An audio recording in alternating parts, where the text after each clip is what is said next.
What's up mga par at welcome back ating YouTube channel. Ngayon pag-uusapan natin yung tungkol dyan sa mga MDL.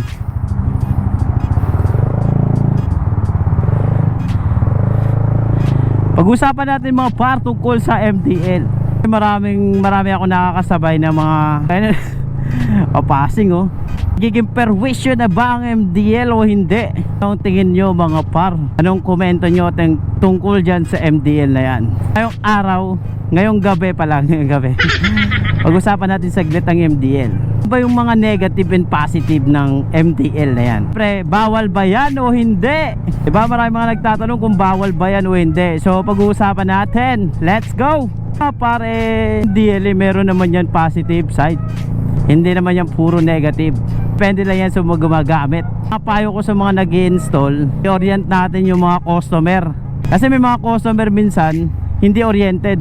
Yung layunin mo is syempre magamit ng tama ang MDL. Kasi ayon sa LTO, ang MDL gagamit ang auxiliary light.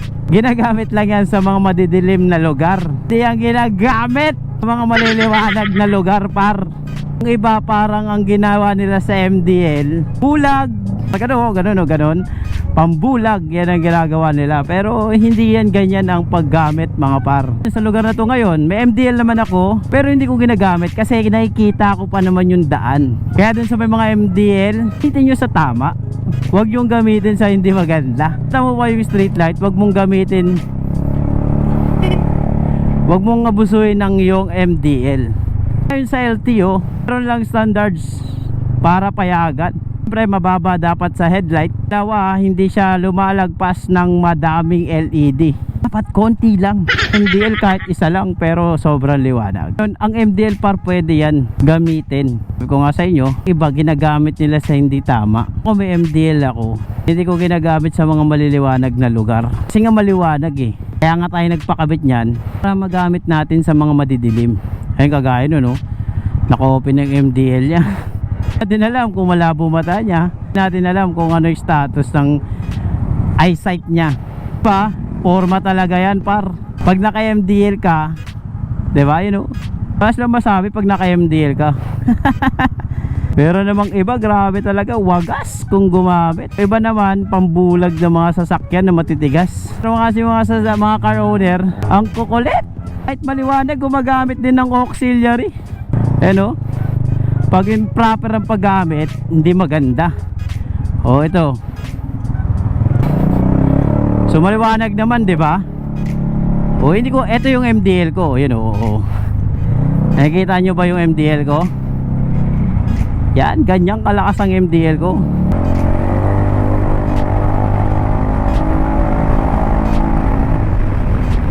Diba? Iba, gumamit ng MDL wala sa ayos Gamitin nyo sa tama, gamitin nyo ng tama yung MDL. Yung mga big bike ang daming ilaw Pa sila sinisita. Alam mo bakit? Diba? Yung iba nagbiblink pa. Kung alam mo bakit ganun, bakit hindi sila sinisita? Pag sobrang gamit, ito na nagiging hindi maganda.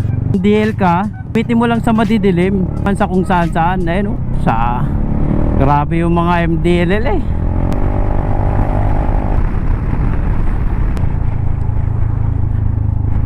Kung nakaabot ka par dito sa video na to, wag mo kalimutan mag-like and share.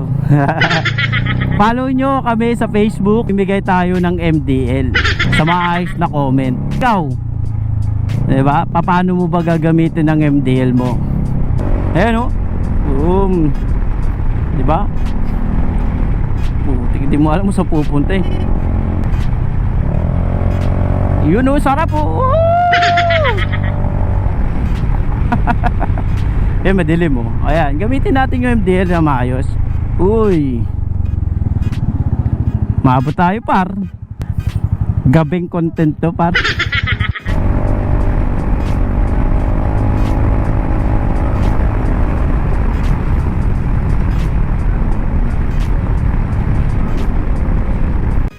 Kasi ang MDL nagiging toxic na pag hindi ginagamit ng maayos. Kaya lagi nyo tandaan mga par, gamitin natin ng maayos ang mga bagay-bagay kagaya ng mga MDL, Diba? Gamitin nyo ng maayos para hindi nakakapurwisyo. Kasi yung iba purwisyo na eh. Purwisyo na eh. Eto, kagaya to C5, liwanag naman dito, no? Liwanag naman sa lugar na to, kita naman yung mga daan, diba? Pero merong mga iilan na hindi mo maintindihan eh, diba? MDL kita naman, maliwanag naman, may street light din, pero yung iba ang kulit eh. Diba? Sobrang kulit eh. Mas maangas ba pag may MDL na bukas ang ilaw? Diba? Tanong lang ha.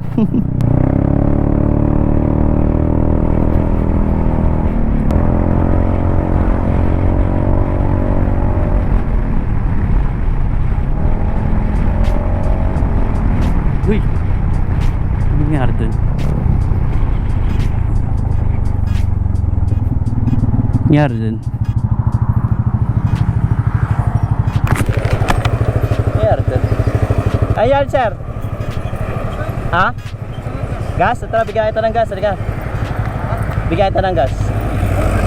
Oo. Okay, park mo dito.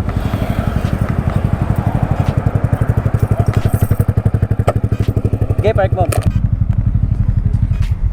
May uso ko dito eh. Ha? Wala. Ha?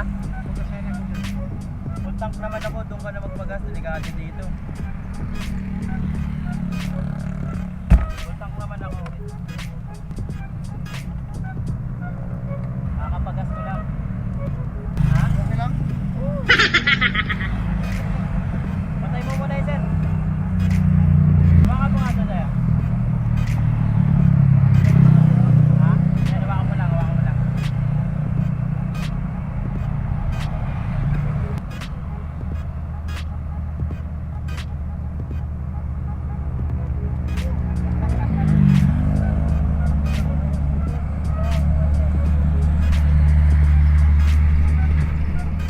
Kasi ako ng extra, kahit ito lang. Makakarating na sa kasi. Kapawin mo sir. May ship na doon. Makakarating na to. Ano naman to eh? 13 liters. Ha? Salamat sir. Okay, no problema.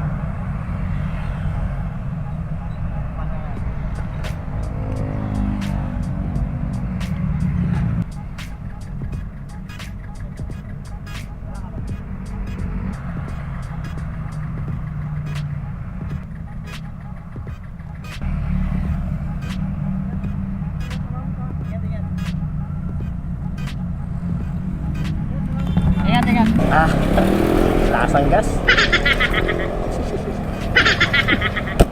Sarap.